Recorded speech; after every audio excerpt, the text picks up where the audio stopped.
Okay, live now. Okay, welcome to the Node.js Foundation Technical Steering Committee meeting for January 10th, 2018. We'll be following our standard agenda as outlined in the issue. Starting out with if anybody has any announcements they'd like to share with the rest of the team. A940 is out. Yay. Thanks for working on that. The other thing, really planning is starting for 10.0.0 in the December majors. Please try to target any kind of major changes before end of February as much as possible. Okay, just taking a few notes to that. Try plan changes. When did you say in February? End of February is when I'm going to be cutting the 10x branch. I'm not going to be doing a hard stop for December majors until much later, but just try to have the big things in before then. Okay, sounds good. Okay, any other announcements? Yeah, so also related to the latest 9.x release, the release working group is going to be discussing creating a more scheduled release line for the current release line. Okay. Sounds good. Any others? That was creating a more scheduled, more. Yeah, so there could be like sort of like the LTS schedule. So maybe we'd like actually plan out like every other week or something and assign people to it and stuff. Yeah.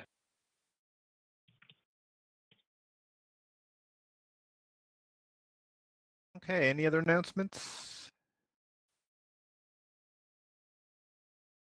Okay, if not, we'll move on to the agenda based on the items extracted from the repos.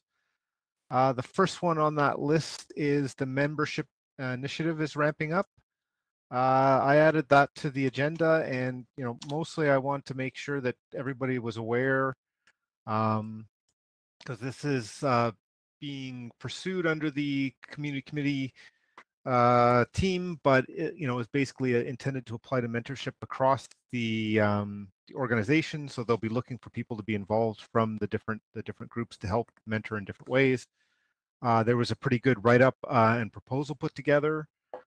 So my main goal is to make sure everybody knows that's happening and that they go and take a look if you're interested in helping out or participating in any way. That's really all I wanted to say. So unless there's questions, we can move on to the next issue.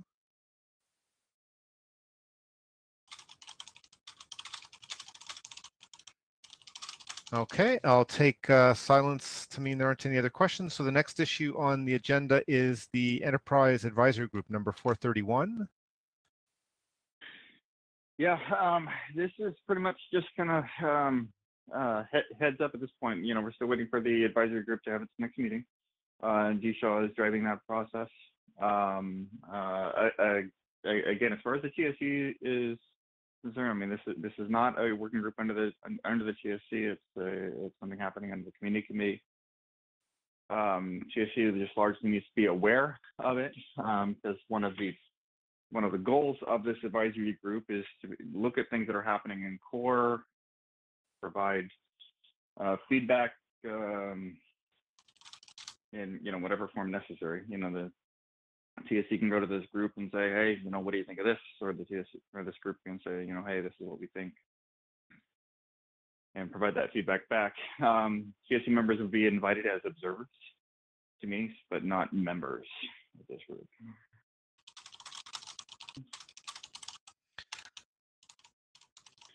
There won't be a significant update, though, until after it has its next meeting and after it gets chartered into the community committee. Right, I think there's been a few requests for sort of an update in terms of what it is, what's going on, plans. I don't know if that update, like what you just gave, is all there is, and so that's what they'll learn off. Or happy to answer questions. I mean, the whole point of the group is to bring together representatives from companies that have adopted Node but are not currently active contributors to Node. So you have Netflix is one of the participants, for instance, where they have made significant investments in using Node, but don't actively go out and contribute. And the whole point is to get their perspective in terms of, kind of what their priorities are, what the things that they want to see done, or the things that they need, their pain points, or their input on things that are happening within core, and to be able to give them a channel for saying, hey, this is what we think about it, or this is what we think your priority should be. So I have a question there. If you say give them a channel to provide feedback, who is responsible for receiving the feedback and acting on it? Whether or not the feedback is acted on is up to the TSC. The idea is for TSC members to participate as observers, basically listen in, and to bring that feedback back to the TSC. So I'm going to be participating as an observer only. And any of you are welcome to participate that way as well.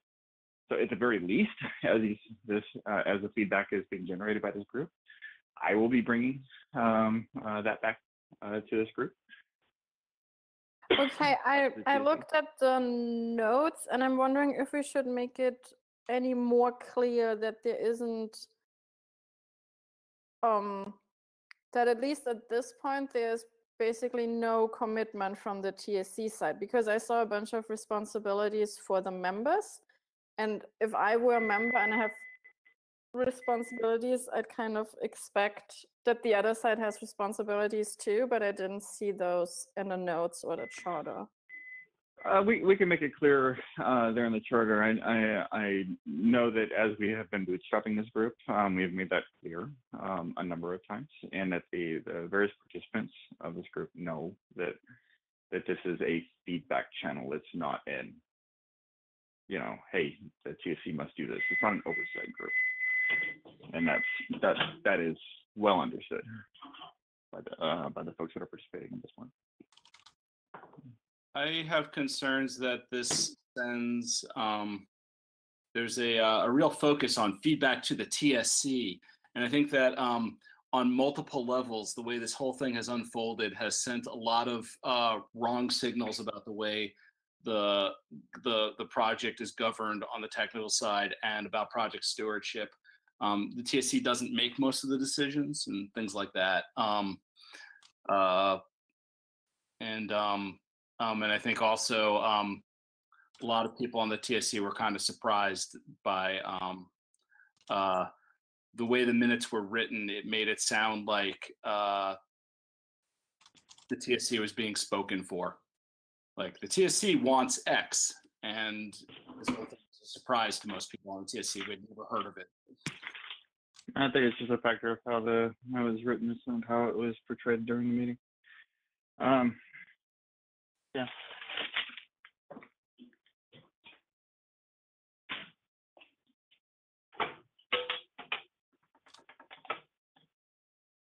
I think the TLDR there is just like not just like some of the members that are there already might understand these things, but if anyone else wants to comes to it, I just think I haven't double checked if it is this clear or not, but maybe it is already, but it should just probably be made extra clear that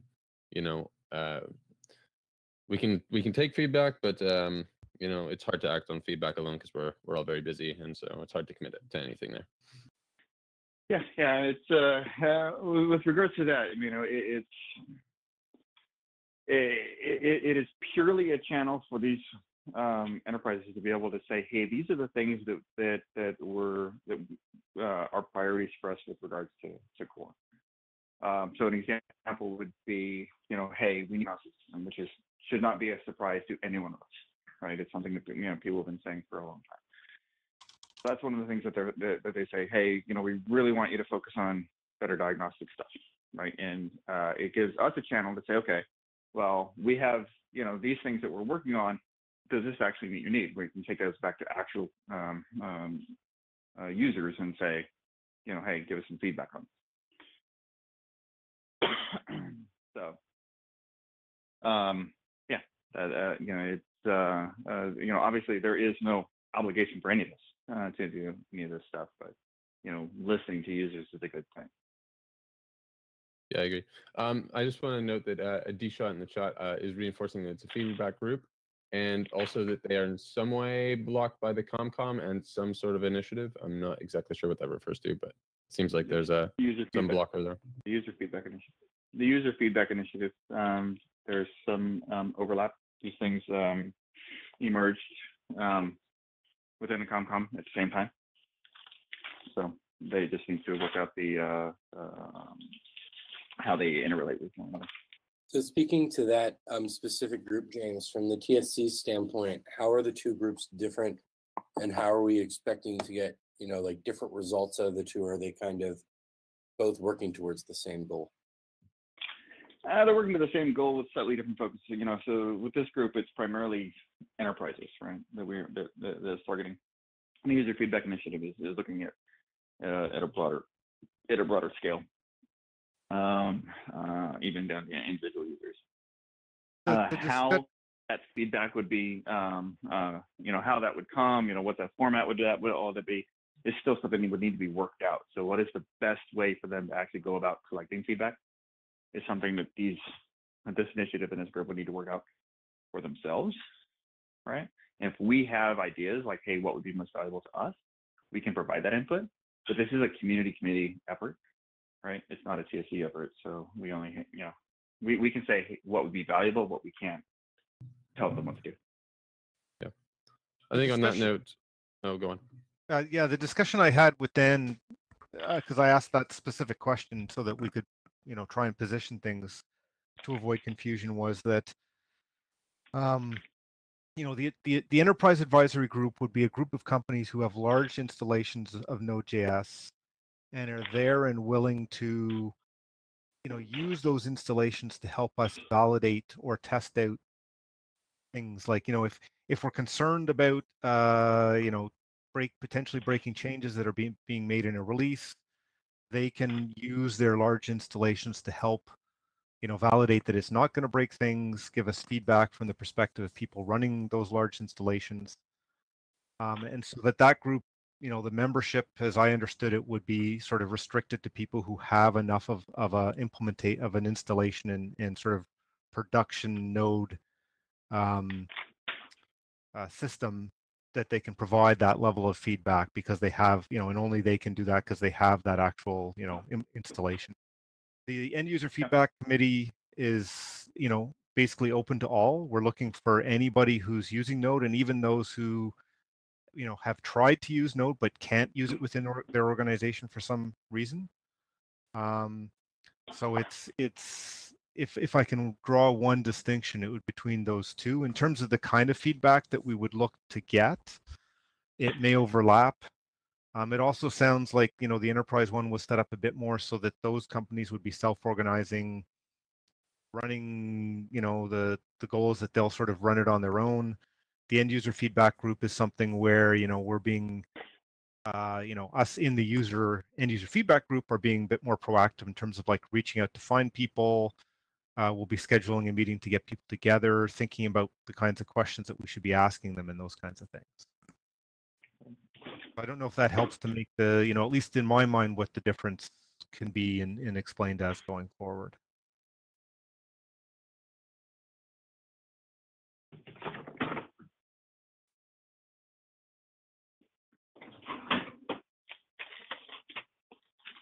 I have another question. So the enterprise group is a ComCom initiative, and the feedback that they provide is not necessarily anything that TSC can act on, because we don't get to make all the decisions. What do you think about making the TSC less of a focus in the charter for that group? Because right now I'm concerned about that mismatch between the TSC being mentioned a lot there and the TSC not having a lot of input in it, and the whole thing being under ComCom. I mean, yeah, we can evolve the wording so that there's less of an emphasis there. But part of the whole point is for this group to be able to say, you know, these are our priorities and things that we think that the technical project should be paying attention to, or these are the, you know, these are our thoughts on what that technical project is doing. And the TSC is the technical leadership for the project. Now, it may not be where all of the day-to-day decisions are being made, right? But the TSC is still the body responsible for those decisions, which is why there's an emphasis on this is feedback to the TSC, right? So, if you have specific suggestions on how we evolve that wording, then just encourage you to jump on that charter PR. Shouldn't it be specific feedback for the working groups? Like the example you mentioned about diagnostics tools, wouldn't that go straight to the diagnostics working group? Or the release team or the build team? That's more where I see the questions coming up. That's assuming this group has complete visibility into how the technical project is structured. These aren't contributors. They don't necessarily know where the right place to, that is. So they might say, hey, we need better diagnostics tools. TSC can come back and say, hey, diagnostic groups, you know, we have a large group of users that are saying that this is important to us. But if it's under the ComCom anyways, wouldn't it be the ComComs, wouldn't they be best suited for figuring out who to connect with whom? Maybe.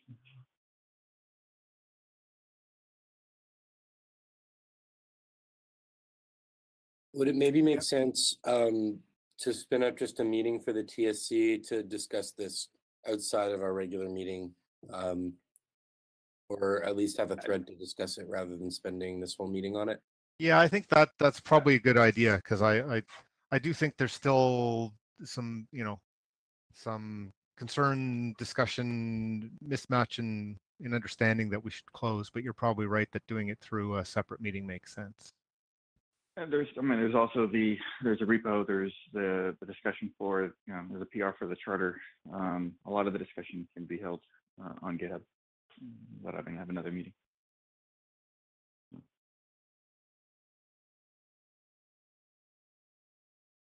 I guess I'd take a poll of, you know, maybe, you know, who'd be interested in, if we did set up a meeting, you know, or people, you know, is there enough people who think that's useful versus non-useful? I'm happy to set one up if that's, if people think it's interesting, but I don't want to if people want to just handle it through GitHub. Why don't we see how much we can get done through GitHub, and if there are issues that aren't getting resolved, then we can have another meeting. Okay, I see there's only one other comment. If let's try that. If people want to, you know, call for a meeting at some point, go for it, and I can help facilitate that if necessary. Okay, any more discussion on that one before we move on to the next issue in the agenda?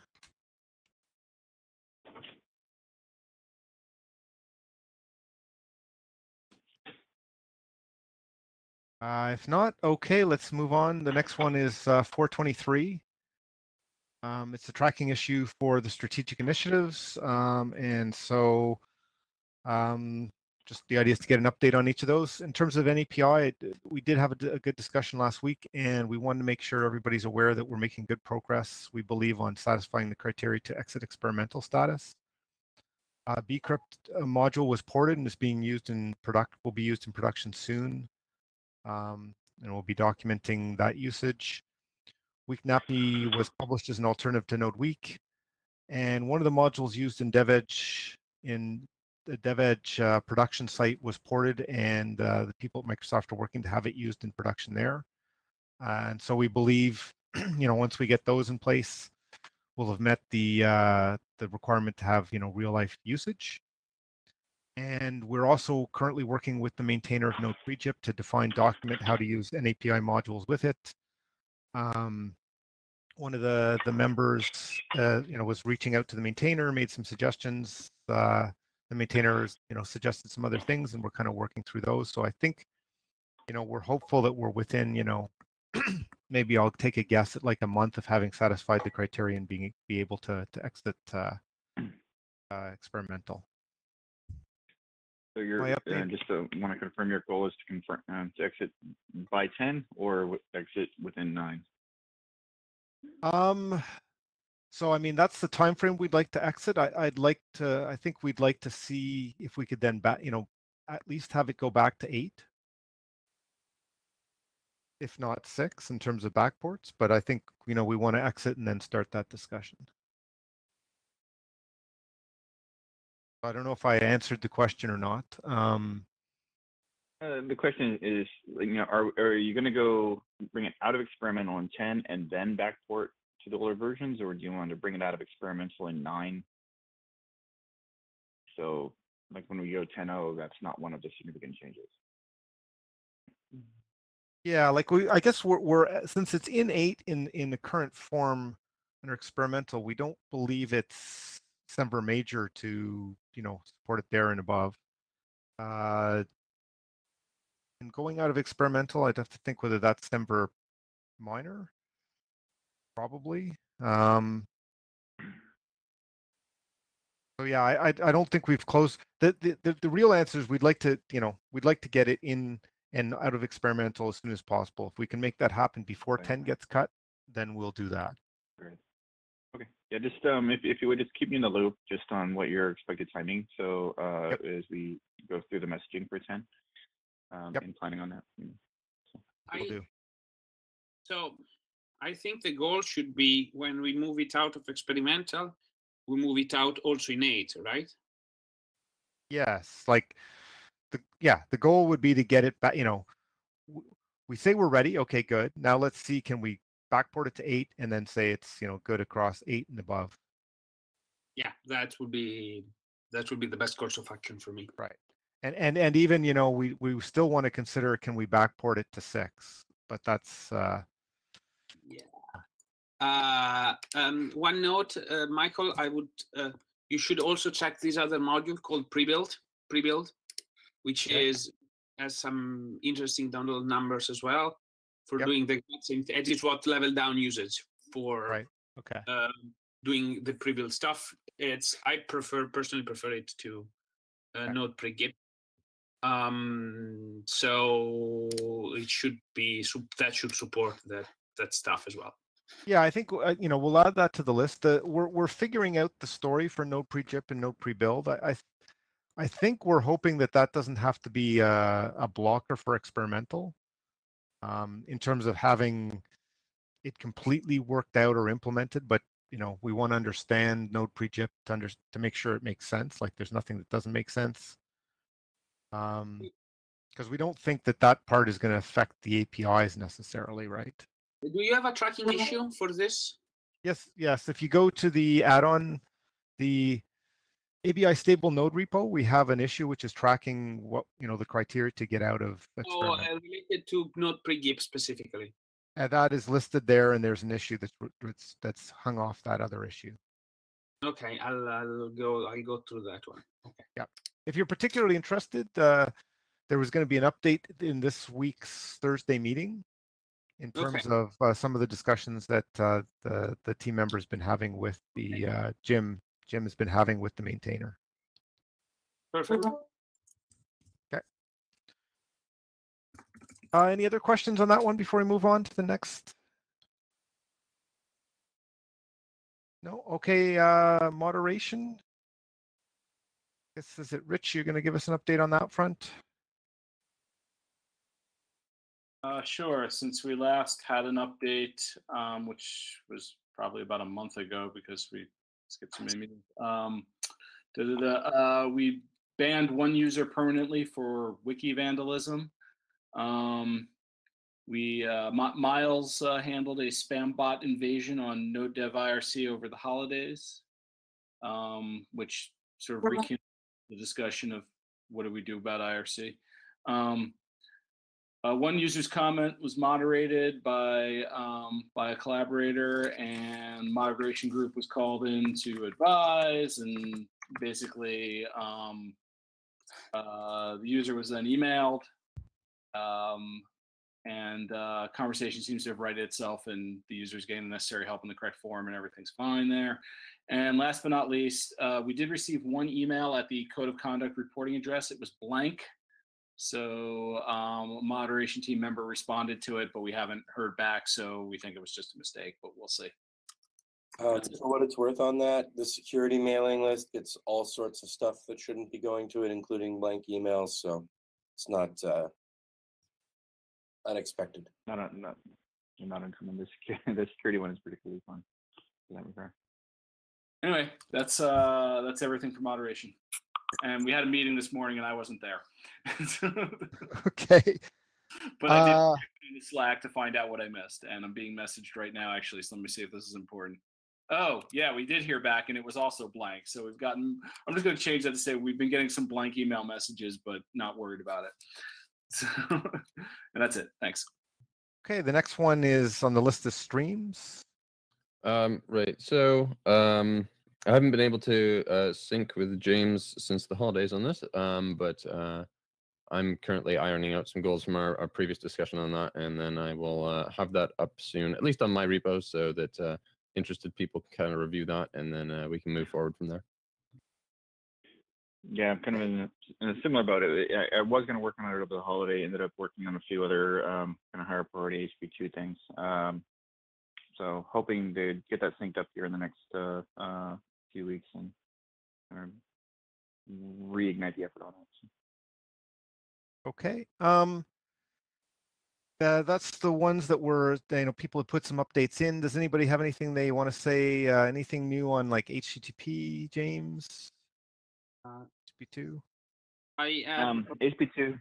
Oh, go ahead, James. But I was going to say the HB2 is there's been some significant updates here recently, just kind of hardening the implementation and working towards getting it ready to come out of experimental. My goal is to have it out of experimental by 10. And one of the key things that we need there is for people to keep kicking the tires on it and testing it out. So if you have any projects that you can kind of throw the HB2 implementation at and see what works, any feedback that would be helpful. That's about it. Okay. Miles, anything new on the modules front? Matteo, did you have something to say on the HB2 stuff? No, it was related to all streams. So I've landed my refactoring of the readable module, fixing an issue in the 3000 mark, long-standing issue about all streams, if we call it all streams, node streams, whatever you want to call them, which was pretty significant because it was creating an endless loop situation. If you called push in an asynchronous fashion, multiple push in an asynchronous fashion. And it simplified some user-land code in doing so. So I did that, and that's landed. You can, if you can test and verify it, it will be great.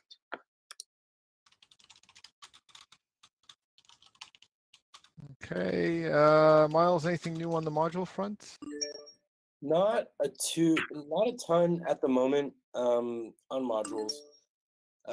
One of the things that's being looked into right now is like the module specifier and how the resolution around the module specifier is happening. I'm doing some research around that. We had dynamic import land onto master, and so with 6.4 we get access to that, and there's a pull request open to backport that to 9. But we need to do a little bit of work to make sure that it is ABI compatible. I'll likely have a more in-depth update next week. Also on the TSC governance, been still thinking a bit about this over the break and hoping now that we're kind of like back and rejuvenated to kick this back off, specifically focused around improving ways for individual contributors to have growth within the project. One way that we've explored this right now is within the strategic initiatives themselves, introducing the concept of stakeholders. There's currently an open issue, if y'all haven't seen it, to refactor the initiative layout from about 26 days ago. I think there's some comments that I need to go in and reference, but if you could take a look and go in, I would, I'd really appreciate people taking a look at that and giving their 2 cents. I'll send out an email in the near future to try to rally people who want to maybe coordinate a meeting to discuss ways to improve the individual contributor story. Sounds good. Just a sec, I'm just taking last notes on that. Strategic initiatives is to include stakeholders. Okay, just looking through the list of each modules and API. OpenSSL Evolution, Rod mentioned that he couldn't make the meeting, but he is planning to make a push on that, possibly schedule some meetings to discuss the OpenSSL situation. I believe he did reach out to the OpenSSL team, as there was a comment, I believe, from one of them, but it didn't really provide 100% clarity, so we're still going to have to dig into that to figure out what our path forward is. No, Anna, are you on the call? The answer is, oh yeah, no, Anna's on. I'm just wondering if there's anything new on the workers front. I'm not sure whether you can hear me because like my connection is kind of flaky. We can hear you now. Right now there's nothing. Yeah, right now there's nothing happening there. When I'm done with the stuff that I'm currently doing for the C++ streams, I might just like try to open a PR against Node with that. Timothy Gu also like expressed interest in that. So like, it's not gonna happen within the next few weeks probably, but yeah. Sure. Okay. I don't know if you could like understand that acoustically. Yeah, I think it's still, you know, still there. Something's going to happen, but I haven't had time over the last little while.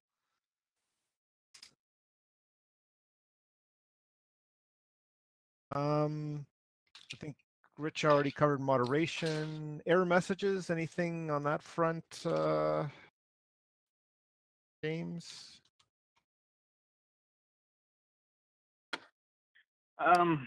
It's still progressing. We've made more progress on converting more of the error messages.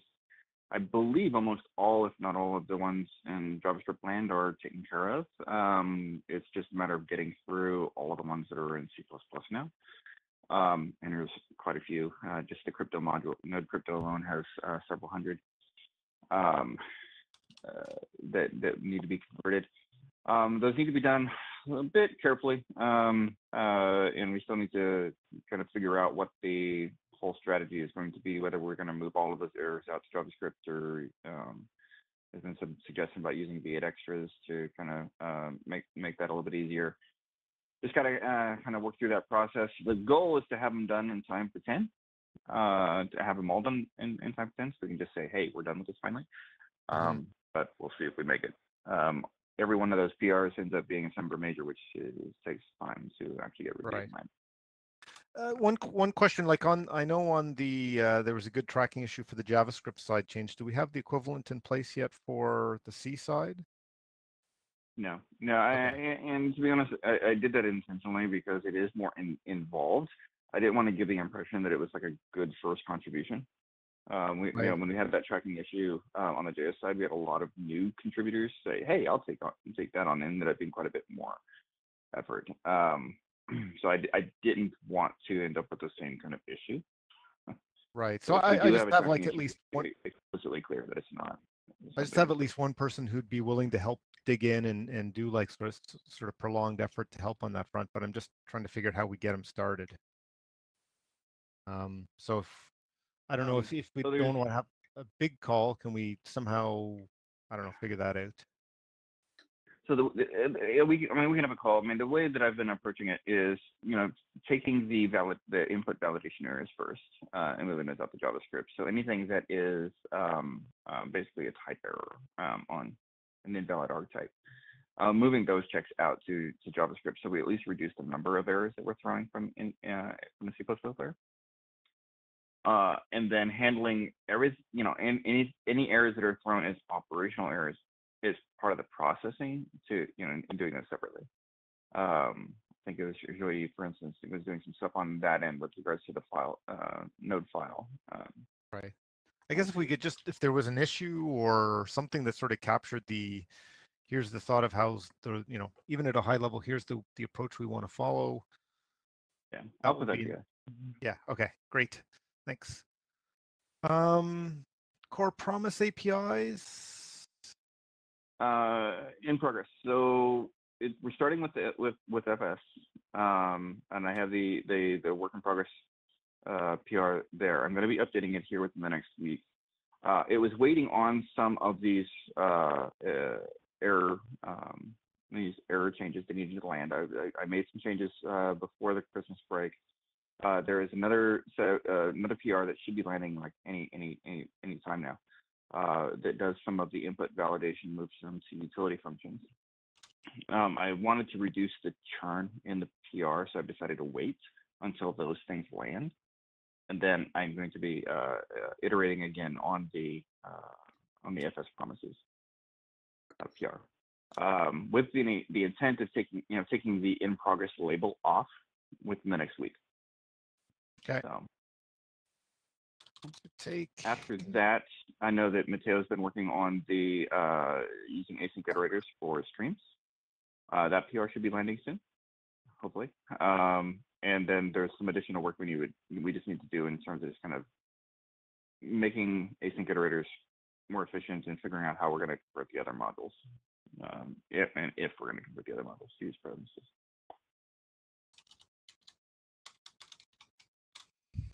Okay. We already touched on TSC governance, new stream APIs, moderation, async hooks. I don't think we have Trevor this week. I'm just wondering if there's anybody else who can talk to that. Looking through the list. I mean, at this point, Andreas is doing most of the async hooks work anyway. Okay. Yeah. Do you know, is it progressing well? Any blockers? Anything that we sort of need the TSC to be aware or help out with?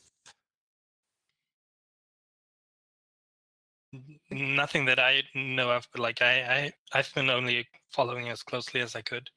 Okay.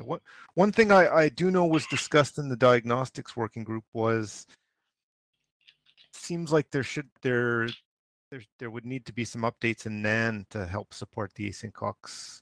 They've already been made for an API, but there's a bit of Sorry, go ahead. Sorry, didn't want to interrupt you. They have partly been made for an API, but I think like in one of the NAPI meetings, you mentioned that you wanted to open a PR for supporting callback scopes, open and closed callback scope. Yeah, that one I actually have a branch. My only reason I haven't opened the PR is that one of the tests is failing. So I basically use the pattern that for the tests that were in the non-NAPI, like the core callback scope. I have everything working, but one test, it's not reporting the right async IDs, and I haven't had a chance to get back to figure that one out.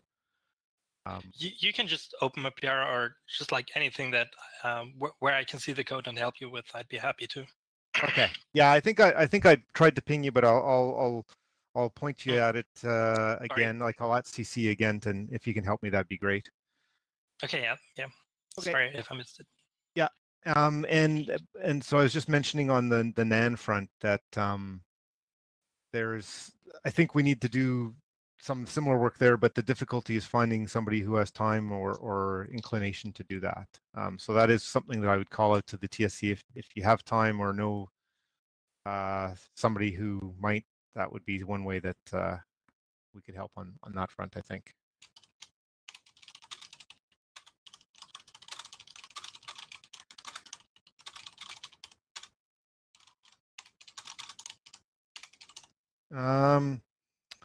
Okay, that's all I know on async hooks. And then V8 currency, I don't know, Michael, if you have anything to say, anything on that front.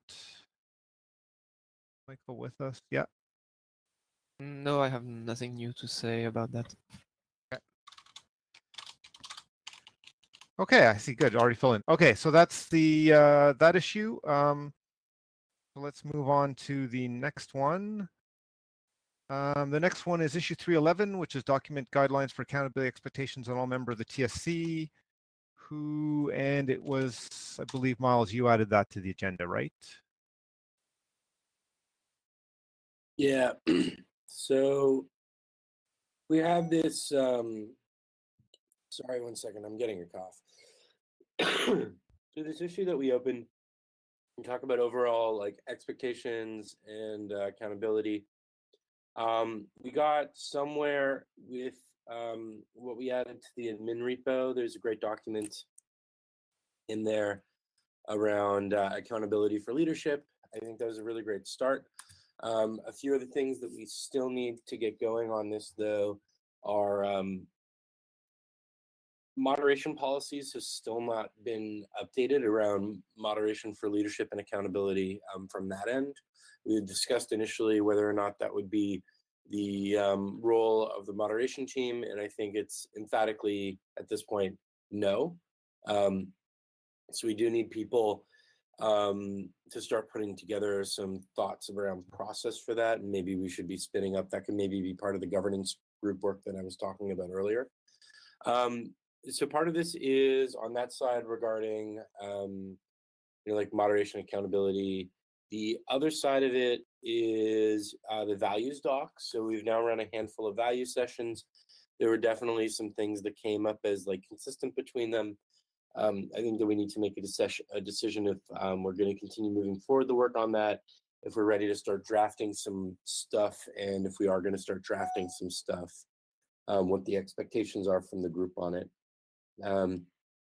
So I guess I can just leave it to the floor based on that, but I think at a high level, the governance meeting that I was talking about spinning up would likely cover that and the things that we're talking about here.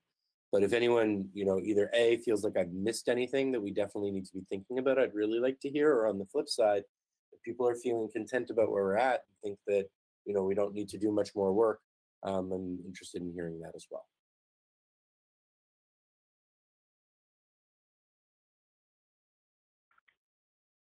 I think in my mind, we've talked about setting up the governance meeting, and it sounds like you're saying that's a good place to cover these issues. I certainly echo that. And I'm wondering if we should take the TSC agenda off this issue and wait until that meeting's held and there's any more specific feedback or questions to the TSC.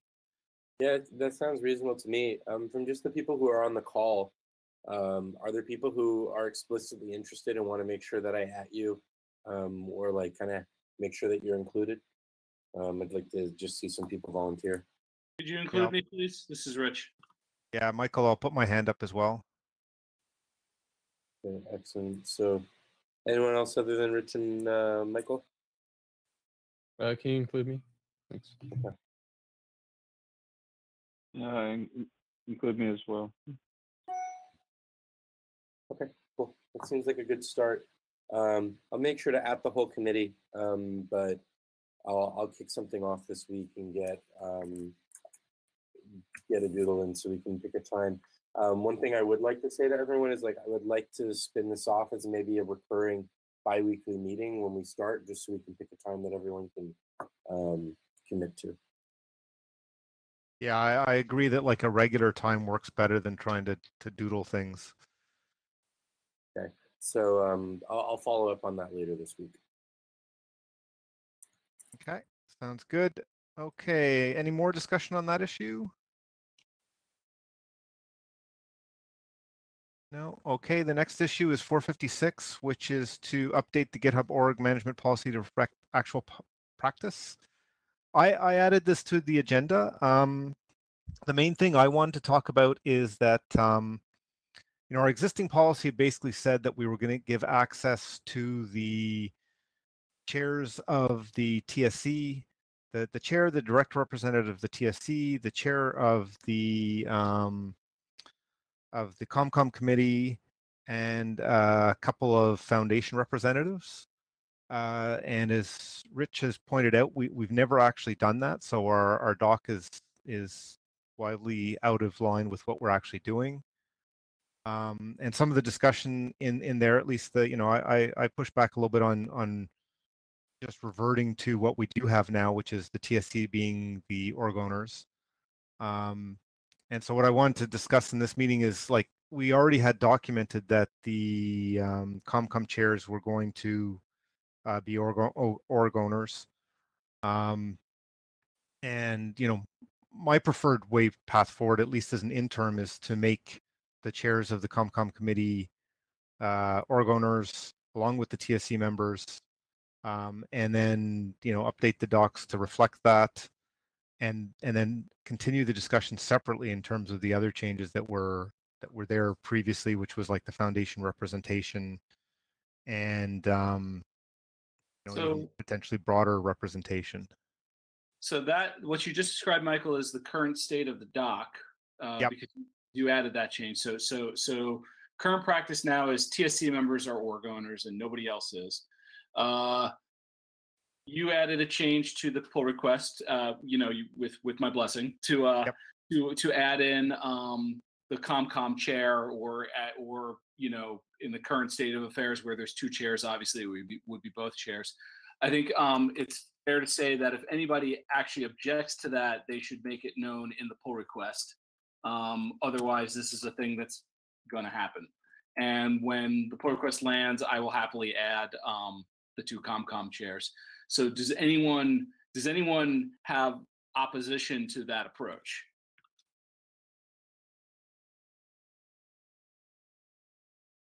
And if so, put it in the GitHub issue, and let's move on to the next issue unless somebody has to say about this. That's exactly what I want to do. Is like, we're going to do this probably in the next couple of days, unless you object. So everybody's aware. Object if you have any objections. Otherwise, it's going to happen. Just one quick thing that I think might be worth talking about while we have everyone here. Is there any major objections to making the moderation team org owners, especially once we move the security stuff over to the private repo? Yeah, I think that gets into the 33, which is lower down. But yes, that's exactly related. Yeah, that's another issue on the agenda. Well, let's skip to that one, because yes, I think I know that. I'd prefer Rod to be able to say this, but I believe Rod has raised some objections to that.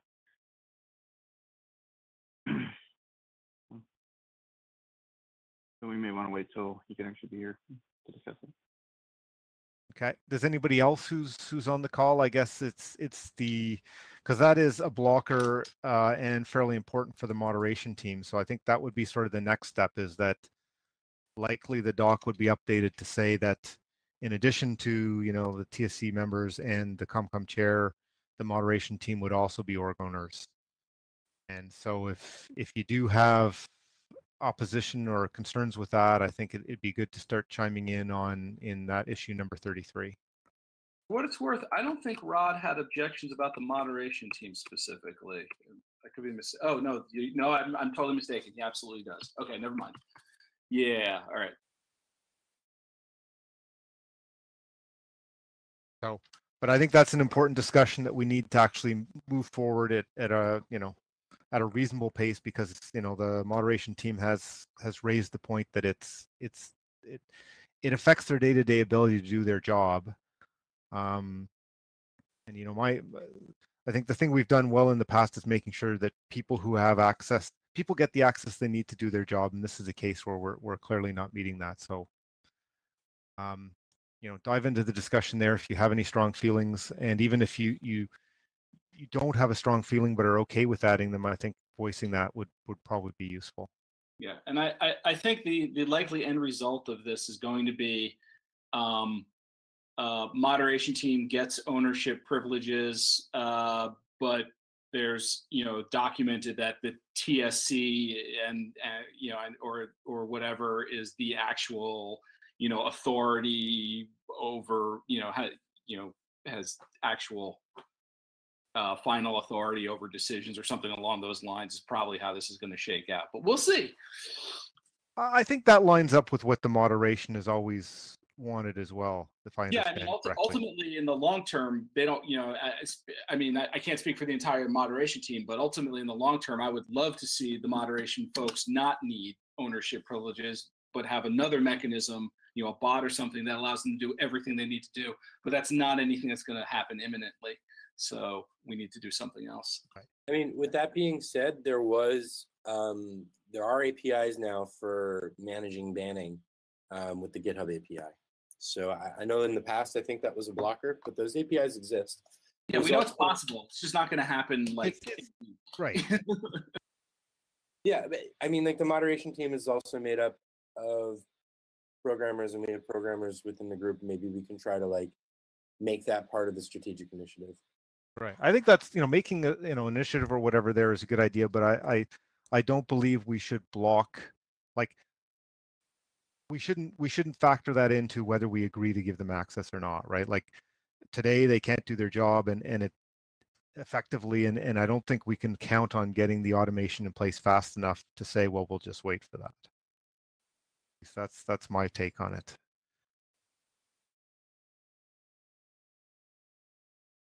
I don't know, Rich, anything else on that front? I think like it's a call to get involved in that discussion, and we'll be trying to get some closure on there in a relatively short amount of time. Right. Yeah, I agree. We're rehashing stuff that, yeah, what you said, great. Yes, I agree. Okay. Okay, so I think we've covered 33 then. So I would say let's move on to 35, which is the last issue. Yeah, that was me. Okay. So we're moving this Node mentorship repository into the foundation. The current owner. So there are 3 ways to do it. You can see Jordan wrote them up. Actually, you know what? I want to take this to the private segment. Actually, now that I'm thinking about it, I have 2 things for the private segment, and this should actually go there. But let's leave it on the agenda just to know that the TSC is going to figure out how to make this happen. Okay. That's the only thing. And when we do that, can we like rename it to something that's more clear? It's already renamed. It's already renamed. Renamed to Okay. mentorship.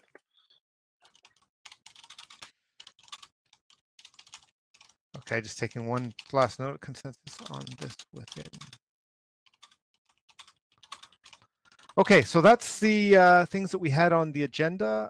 While Jeremiah checks for comments or questions on the stream, are there any other issues people want to add to the agenda or discuss this week?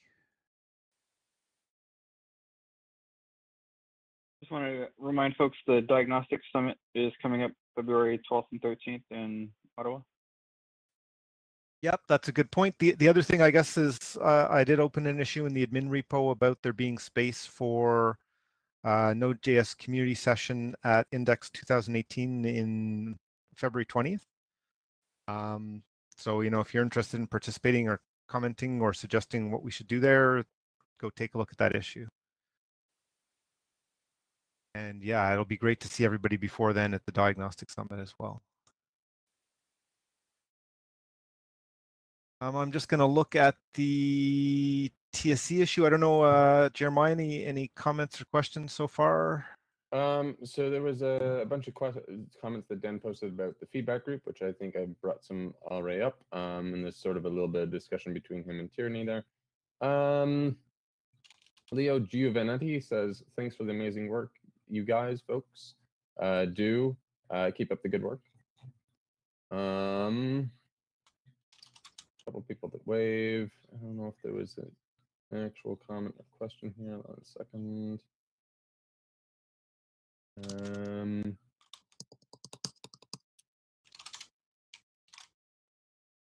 Dan says he's still interested in working with governance discussions when we have those that are public in that capacity.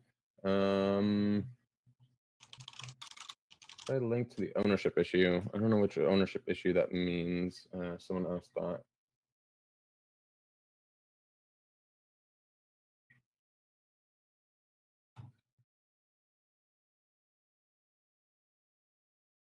The ownership issue is probably the repository ownership issue, the mentorship repository. Oh no, GitHub ownership too. Never mind. Yeah, it could be either of those. Probably the GitHub ownership issue. Was that in the admin repo? Yes. Okay. Yeah, I think that's everything in the chat. Okay. Okay. So think that's it for today, and we'll close the stream and go back to the private session. Right, thanks everyone for tuning in.